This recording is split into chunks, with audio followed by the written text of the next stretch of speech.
Welcome to Surya's TV. Good evening news. Jaggaiahpet Donakonda క్లస్టర్ను missiles ఆయుధ సామగ్రి ఉత్పత్తి చేసే అభివృద్ధి కేంద్రంగా తీర్చిదిద్దాలని సీఎం చంద్రబాబు కేంద్రాన్ని కోరారు. రాష్ట్రానికి సంబంధించిన కొన్ని డిమాండ్స్ ఉంటే పెట్టాను. దగ్గర ఒక 4 ఇంపార్టెంట్ ప్లేసెస్. ఇవన్నీ డిఫెన్స్ మ్యానుఫ్యాక్చర్ హబ్స్ కింద. ఒకటి జగ్గైపేట దోనకొండ క్లస్టర్, ఒక 6,000 ఎకరాలు ఇక్కడ ఉంది. ఇక్కడ మేజర్ వాళ్ళు అడిగింది missile and ammunition production centre కింద దీన్ని క్రియేట్ చేయమని చెప్పి రిక్వెస్ట్ చేశాను. దానికి కూడా వారు సానుకూలంగా ఉన్నారు. రెండోది లేపాక్షి మడకసిర, ఇక్కడ ఒక 10,000 ఎకరాలు ఉంది. Military and civil air crafts కానీ ఎలక్ట్రానిక్స్ మ్యానుఫ్యాక్చరింగ్, అదే మరి ఇంకొక పక్కన ఏరోస్పేస్ ఎకో సిస్టమ్ క్రియేట్ చేయాలని చెప్పి కోరాను. దానికి కూడా ఆయన సుఖంగా ఉన్నారు.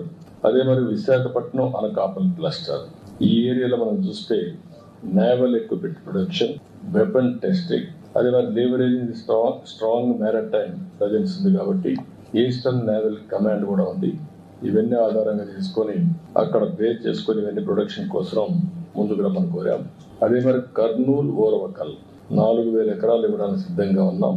ఇక్కడ military drones, robotics, advance defence components ని మ్యానుఫ్యాక్చర్ చేయాలని చెప్పి కోరాను. ఇక్కడ ఉండే డిఫెన్స్ పిఎస్యూస్ ని యాక్టివేట్ చేసి ఆంధ్రప్రదేశ్ లో కూడా కొన్ని క్లస్టర్స్ తయారు చేయని చెప్పి కోరడం జరిగింది. ఇది కాకుండా ఇంకొక పక్కన తిరుపతి ఐఐటిలో DRDO industry academy centre of excellence పెట్టమని చెప్పి కోరాను. దానికి కూడా ముందుకు వస్తున్నారు. ఇంకొక పక్కన common storage policy for ammunition, అదే మరిగా లైసెన్స్ అథారిటీస్ కావాల్సిన స్టోరేజ్ కానీ టెస్టింగ్ కానీ ఇవన్నీ కామన్ ఇన్ఫ్రాస్ట్రక్చర్ క్రియేట్ చేయమన్నాం. అది కూడా చేస్తా ఉన్నారు. ఇంకొక పక్కన పెద్ద ఎత్తున ఏరోస్పేస్ మ్యానుఫ్యాక్చరింగ్ అండ్ ఎంఆర్ఓ కూడా క్రియేట్ చేయమని. టీడీపీ విజయంలో యువగలం యాత్ర కీలకమైందని మాజీ మంత్రి దేవినేని ఉమా అన్నారు. యువనేతగా ఆ రోజు లోకేష్ బాబు తీసుకున్న నిర్ణయం దగ్గర 226 రోజులు 3,132 కిలోమీటర్లు యువగళం పాదయాత్ర రాష్ట్రంలో యువతను కదిలించింది. దేశంలో ఉభయ రాష్ట్రాల్లో నాయకుల్ని, ప్రభుత్వాలని కదిలించింది. ఆ విధంగా ఆ యువగళం స్ఫూర్తి కార్యకర్తలను బూతుల దగ్గర నిలబెట్టడమే కాకుండా నాయకుల్ని ధైర్యంగా మరి ఎన్నికల్లో పోరాటం చేసే విధంగా యువగళం స్ఫూర్తి ముందుకు తీసుకెళ్లింది. అదేవిధంగా చంద్రబాబు నాయుడు గారు 53 రోజులు జైల్లో ఆయన పడ్డ కష్టం గాని, ఆయన ఆరోగ్యం దెబ్బతింటం గాని, ఆయన త్యాగం గాని, ఆయన దూరదృష్టి గాని, ఆయన లక్ష్యాన్ని, ఆ పట్టుదలని, యువగళం స్ఫూర్తిని కార్యకర్తలు, నాయకులు ప్రతి ఒక్కళ్ళు కూడా అది ఒక ఉత్తేజంగా తీసుకొని పోరాటం చేసి మరి ఆనాటి దుర్మార్గ ప్రభుత్వాన్ని మరి తుదముట్టించడమే కాకుండా 164 సీట్లతో కూటమి ప్రభుత్వం అధికారంలో కాకుండా ఎన్టీ రామారావు గారు తాతగారు ఏదైతే సమాజమే దేవాలయం, ప్రజలే దేవుళ్ళని ఇచ్చిన నినాదాన్ని, ఆ ప్రజలే నా తెలుగు కుటుంబం అని, ఆ ప్రజలే దేవుళ్లే నా తెలుగు కుటుంబం అని ఇవాళ నారా లోకేష్ బాబు సూపర్ 6 ఏదైతే మనల్ని అధికారులు తీసుకురావడానికి, ప్రజల్లో చైతన్యం తీసుకురావడానికి, సంక్షేమ కార్యక్రమాలు కూడా తెలుగుదేశం కూటమి ప్రభుత్వం అండగా ఉంటుందని ఆ రోజు చంద్రబాబు నాయుడు గారు తీసుకున్న నిర్ణయాల్లో భాగంగా ఈరోజు మరి సమాజమే దేవాలయం, ప్రజలే దేవుళ్ళు అన్న ఎన్టీ రామారావు గారి నినాదాన్ని ఇవాళ ఆ ప్రజలే నా తెలుగు కుటుంబం, ఆ దేవుళ్లే నా తెలుగు కుటుంబం అని నారా లోకేష్ బాబు ఇవాళ ప్రజల ముందుకి, మహానాడు ముందుకి, కార్యకర్తల నాయకుల ముందుకు తీసుకొస్తున్నారు. ఏదైతే అన్నదాతలకి కంకిపాడు పోలీసుల కస్టడీలో ఉన్న మాజీ ఎమ్మెల్యే వల్లభనేని వంశీ అస్వస్థకు గురయ్యారు. ఎవడు కొట్టమంటే ఆడు కొట్టే స్థితికి వచ్చి తెచ్చారు. మీరు రేపైనా ఇట్టాగుంటుంది అంటే జిల్లా హాస్పిటల్ బెటర్ అంటే రేపు డాక్టర్ గారు కూడా రేపు కండిషన్స్ ఇన్వెస్టిగేషన్ చేసి ఆ రోజు అంటే రేపు ఉదయానికి ఆరోగ్య పరిస్థితిని బట్టి ఏం చేయాలి, ముందైతే ఇబ్బందికర పరిస్థితి నుంచి నిలబెట్టామని చెప్పి డాక్టర్ గారు చెప్పారు. సో వైద్యాధికారులకు థ్యాంక్స్ చెప్తూ, అట్లాగే ప్రభుత్వాన్ని కూడా ఈ రకంగా ఆరోగ్యం పాడైపోయి చంపేసేదానికి ప్రయత్నం చేయడం కూడా ఇది పద్ధతి కాదు మీకు అని చెప్పిన కూడా ఎవరైతే ప్రభుత్వం నడిపి ఇవన్నీ చోద్యం చూస్తూ ఈ ఉప్మా వండినంత సులువుగా తప్పుడు కేసులు కట్టించే పనిలో ఉన్నారో వాళ్ళకి చెప్తున్నాను. కేసులు కట్టుకోవటం వేరు, ఆరోగ్యం బాగున్నప్పుడు కనీసం హాస్పిటల్కి తీసుకెళ్లే పరిస్థితులన్నా ఉండాలనేది మా డిమాండ్. సార్, ఇప్పుడు ఆరోగ్య పరిస్థితి నిమిత్తం కూడా ఉన్నతమైనటువంటి ఆసుపత్రికి తరలించే అవకాశం ఉందంటే సహకరిస్తున్నారు. పోలీస్కి ఏం సంబంధం ఉంటుంది ఇందులో? పోలీసు ఏమో తీసుకొచ్చారు వాళ్ళు. ఇప్పుడు ఆ పోలీస్ స్టేషన్లో వాంతి అయి పడిపోగానే తీసుకొచ్చారు కదా. కాబట్టి పోలీసుని మనం ఇప్పుడేం తప్పుపడతాం? కంకిపాడు పోలీసులని తీసుకొచ్చి ఇక్కడ హాస్పిటల్కి తీసుకొచ్చారు. ఇక్కడ ఎవరో ఆయన రాజేష్ అని ఎవరు ఆయన పోస్ట్ గ్రాడ్యుయేషన్ చేస్తున్నటువంటి డాక్టర్ ఉన్నారు. ఆయన ఇమీడియట్గా చెప్తున్నాడు, రెస్పాండ్ అయ్యాను సార్, నేను ఆక్సిజన్ సఫిషియెంట్గా పెట్టాను, బాగానే తీసుకుంటున్నారు ఆయన. సో పారామీటర్స్ అన్నీ కూడా మెల్లగా స్టేబుల్ అవుతున్నాయి, సెలైన్ పెట్టాను, దానికి కావాల్సిన మందులన్నీ కూడా పెట్టాను అని చెప్తున్నాడు. పడిన తర్వాత ఇప్పుడు కొద్దిగా మెల్లగా ఇంప్రూవ్ అవుతుంది. మళ్ళీ చూస్తానండి. నేనైతే నాకు ఈ కేసులు ఈ కక్షలు మాకెందుకు ఉంటాయి సార్? మాకేం అవసరం? నేనైతే వంశీ గారిని శుభ్రం చేయటాకే ప్రయత్నం చేస్తున్నాను, నా శాయశక్తుల ప్రయత్నం చేస్తున్నాను. ప్రస్తుతానికి స్టేబుల్గా ఉన్నాడని చెప్తున్నాను. విజయవాడ రైల్వే స్టేషన్లో బాంబు పెట్టామంటూ శనివారం గుర్తు తెలియని వ్యక్తి నుంచి కాల్ వచ్చిందని ఆర్పీఎఫ్ పోలీసులు తెలిపారు. ఒక మొబైల్ నంబర్ నుంచి బాంబ్ థ్రెట్ కాల్ రావడం జరిగింది.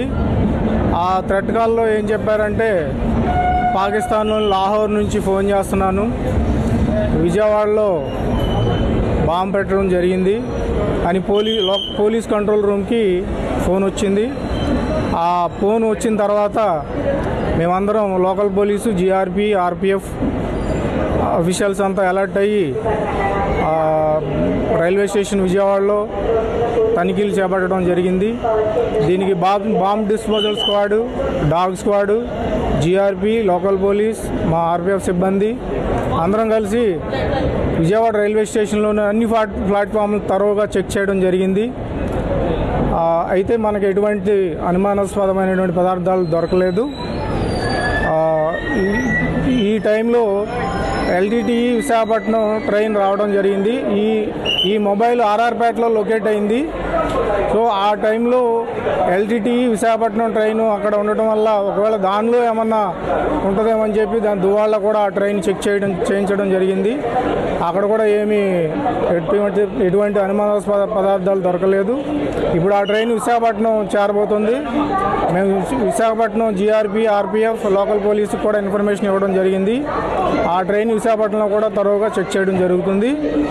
విజయవాడకు సంబంధించి అన్ని ప్లాట్ఫామ్స్, అనుమానాస్పద ప్లేస్లన్నీ తరోగా చెక్ చేయడం జరిగింది. అయితే ఇక్కడ ఎటువంటి అనుమానాస్పద పదార్థాలు దొరకలేదు, పేలుడు పదార్థాలు కానీ ఎటువంటివి అనుమానాస్పద పదార్థాలు దొరకలేదు. అందువల్ల ప్రయాణికులు ఎటువంటి భయపడాల్సిన పని లేదని చెప్పి ఇందుమూలంగా తెలియజేయడం అవుతుంది. Thank you. ఈ నెల 27 నుంచి కడపలో జరగనున్న టీడీపీ మహానాడును వాయిదా వేయాలని వైసీపీ నేతలు జాయింట్ కలెక్టర్ అతిథి సింగ్ను కోరారు. తెలుగుదేశం పార్టీ 27, 28, 29వ తారీఖున కడపలో మీటింగ్ అని చెప్పేసి హడావుడి జరుగుతోంది. మరి వాళ్ళకు దీనిపైన అవగాహన ఉందా? కరోనా అనేది ఒకటి వస్తోంది, విజృంభిస్తోంది అని చెప్పేసి వాళ్ళకు ఐడియా ఉందా లేదా అనేది కూడా తెలియదు. కానీ మొత్తం పైన భారతదేశంలో ఐపీఎల్ పుణ్యమా అని కరోనా మొదలైంది. అది విజృంభించే కార్యక్రమం జరుగుతోంది. ఇప్పుడు నిన్నటికి అనధికారికంగా 4097 కేసులు అనధికారికంగా భారతదేశంలో నమోదయ్యాయని చెప్పేసి చెప్పడం జరుగుతోంది. అధికారికంగా తక్కువ చూపెడుతున్నారు వాళ్ళు. 267 కేసులు అని చెప్పేసి అధికారికంగా చూపెడుతున్నారు. ఇది కొత్త వేరియంటు, JN1 అని చెప్పేసి కొత్త వేరియంటు. ఇది కొంచెం క్రిటికల్గానే ఉంటుంది అని చెప్పేసి కేంద్ర ప్రభుత్వం అధికారులు ప్రకటించిన పరిస్థితి. సో అదే కాకోకుండా నిన్నటి వరకు 5 మంది వివిధ రాష్ట్రాల్లో, కేరళలో అయితేనేమి, గుజరాత్లో అయితేనేమి, మిగతా చోట ఒక 5 మంది చనిపోయిన పరిస్థితి కూడా కనపడుతోంది. సో ఇటువంటి పరిస్థితుల్లో మహానాడు కార్యక్రమాన్ని వాయిదా వేసుకుంటే చాలా మంచిది. ఎందుకంటే వాయిదా వేసుకుంటే కొంత ఈ భారతదేశంలో కాదు, ప్రపంచానికి కరోనా విజృంభించే విధంగా అవకాశం ఉండదు. లేకుంటే విజృంభించే కార్యక్రమం ఒక్కసారి లక్షలాది మంది పాల్గొన్నారనుకోండి, దాన్ని ఎలా కొన్ని లక్షల మంది పాల్గొంటే అదే మరుసటి వారం 10 రోజుల్లో కొన్ని కోట్ల మందికి వచ్చే అవకాశం ఉండే కార్యక్రమం జరుగుతుంది. విజయవాడ ప్రభుత్వ ఆసుపత్రిలో ఓఆర్ఎస్ ప్యాకెట్లు కూడా లేవా అని మాజీ మంత్రి పేర్ని నాని ప్రశ్నించారు. ఫైల్స్ ఉంది వెంటనే వచ్చేయాలి, ప్రాణం పోతుంది. ఫైల్స్కి ప్రాణం పోతాం ఏంటి? లబలబలు ఆడిపోయారు రాష్ట్రంలో ఉన్నటువంటి చంద్రబాబు దగ్గర నుంచి మొత్తం అంతా కూడా.